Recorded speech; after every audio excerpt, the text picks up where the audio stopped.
reason I live, the reason I move into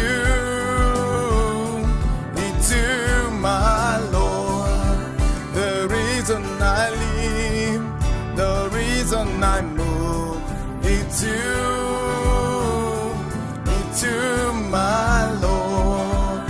The reason I live, the reason I move into my Lord. The reason I live, the reason I move into my Lord. Hello and praise the Lord, dear viewers. We are coming to you here on Maturity Network TV, and I want to present to you your DD, your Distinctive Destiny program. And I pray that the Lord will bless you today. My name is Pastor Patrick Mwangi. I'm stepping in for Bishop Joseph W.W. Kamau. And I have been sharing on the Word of God in a few days and on what we're calling the fruit of the Spirit. And I pray that the Lord will minister to you today, even as we continue to share the Word of God on another fruit of the Spirit. We have already checked on the fruit called kindness. We have checked on another fruit that we are calling faithfulness. And today, I want to major on another fruit called meekness. Meekness is another fruit of the Spirit. It is very important to understand that this that we are calling the fruit of the Spirit is only developed by the Holy Spirit. It is only as a result of allowing the Holy Spirit, who is God, in the life of a believer to develop this that you're calling the fruit. The fruit of the Spirit basically helps us as believers to live in harmony with one another so that we can serve our God with the gifts that he gives to us. Praise the Lord. And I pray that the Lord will help us to understand and to be able to know that you may have a gift, but this gift, if you do not have a corresponding fruit that goes with it, you may find yourself not being able to serve God in a good way, because the fruit helps us in our relationship with men, even as we serve our God with the gifts that he gives to each and every one of us. May the Lord help us. Today, I want us to read the Word of God in the book of Matthew 5 and verse number 5. The Bible says, "Blessed are the meek, for they will inherit the earth." These are the words that Jesus, spoke to his disciples. And he did that very early because he understood the importance of this we are calling meekness. It is a fruit that if you do not get, you may continue living and serving God even in a church or even in an organization or wherever you are as you serve the Lord as a missionary. But you will realize that you will have a lot of trouble with many people around because of the lack of this that we are calling the fruit of the Spirit called meekness. May the Lord give us meekness because it will help us to know and to understand even each other better, even as we serve our God and our King. First Peter chapter number 3, verse number 1, there is also a very good picture of meekness that is brought there by Peter. And this is what the Word of God says. First Peter 3 and verse number 1. "Wives, in the same way, submit yourselves to your husbands, so that if any of them do not believe in the word," if any of them is not a believer, when they may be won over without words by the behavior of your lives. Praise the name of the Lord. That these men that are not born again, they will be won over by the way their wives carry themselves, by the way their wives humble before them, by the way they show what you're calling meekness. It is important to know that. Verse number 2 says, "When they see the purity and the reverence of their lives." Verse number 3, "Your beauty should not be from outward adornment, such as an elaborate hairstyle and the wearing of gold jewelries and fine clothes. Rather, it should be that of your inner self, the unfading beauty of a gentle and a quiet spirit, which is of great worth in God's sight." What is Peter trying to say? He is not saying that wearing jewelry is bad. No. He did not say that you cannot put on an elaborate hairstyle. No. He did not say that you cannot put on fine clothes. No. But what Peter is saying, above that, make sure that you adorn yourself with what is worth, of great worth before God. And this is what? This is a quiet and a gentle spirit. This is what you're calling meekness. Peter was telling these women, if you want to win over your husbands that are not born again, have meekness. And what is meekness then? Meekness, one, we have said, it is a fruit that is only produced by the Holy Spirit. Number two, no flesh can produce this fruit. No flesh. It is only the Holy Spirit in the life of a believer that can produce what you're calling meekness. And what is it then? Meekness is a lot of strength, a lot of power under control. It means then that you have capability, you have the power, you have the position, you have the ability to retaliate, but you choose, because of Christ, I will not do that. Because of him that died for me on the cross, I'm not going to retaliate at all. I will allow the Lord to do it for me. I will allow him to revenge for me if it needs avenge. This is what we are saying. You don't have to do it for yourself. You don't have to fight your own battles. Allow God to do it. That is what we are calling meekness.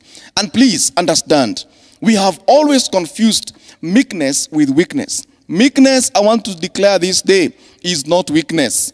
It does not mean that because you're meek, now that you're weak. Let me give you the differences. A weak person, this is a person that, is not able even to defend himself. That person is weak.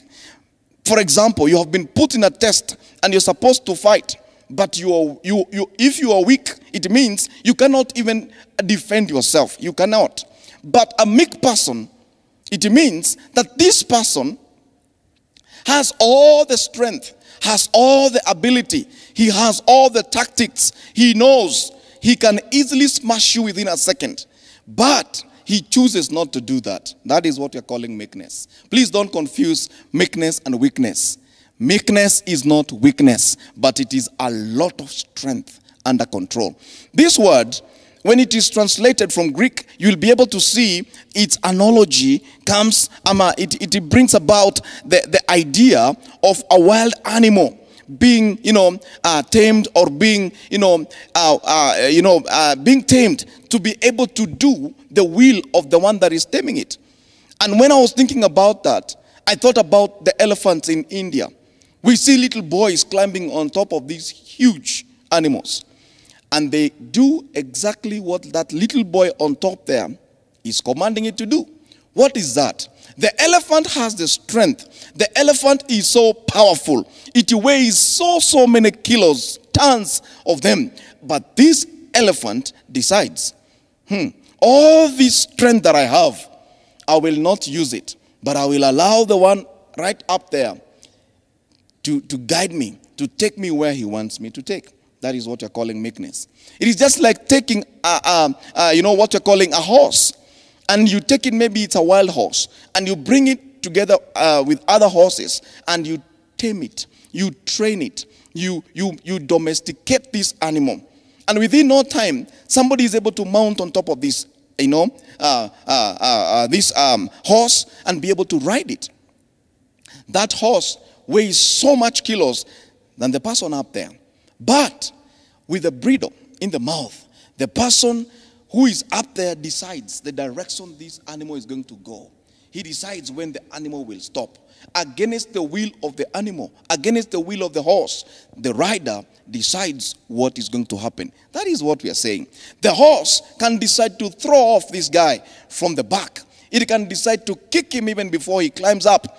But the horse decides, I'm going to put all my strength under control and allow him to do what he wants. This is what the Lord is saying. Meekness is a fruit that we desire, that we should desire as believers, that we should desire as children of God, so that the Lord can take us where he wants us to go. He can lead us to the place he wants us to go, and he'll be able to use us in a particular way. It is the absence, complete absence of the spirit of retaliation. You decide, I'm not going to do this or that. Meekness means walking away from a fight, walking away from a quarrel, walking away from struggles that come as a result of human desires to dominate others. And you decide, for the sake of Christ, I will not go that direction. I will allow God to do it for me. Hallelujah. Meekness does not need compliment in order for it to continue with the good work. It will do what it needs to do, even when nobody is watching. That is what you're calling meekness. The way to success for a meek person is not slaying his opponents. It is not slaying the other person, but it is slaying your own self-ego and saying, because Jesus has come into my life, then it is no longer I that is going to live any longer.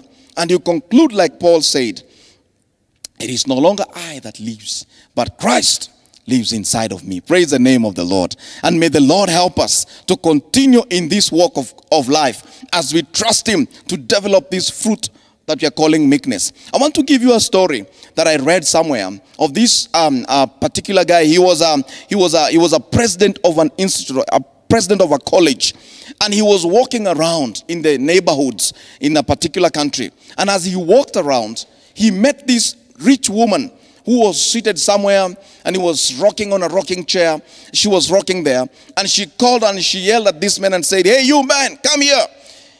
Come and chop those, wood for me." And the man came and he removed his coat and he took the axe and he chopped the wood so graciously. And as he continued to chop, a little servant girl walked by and noticed him.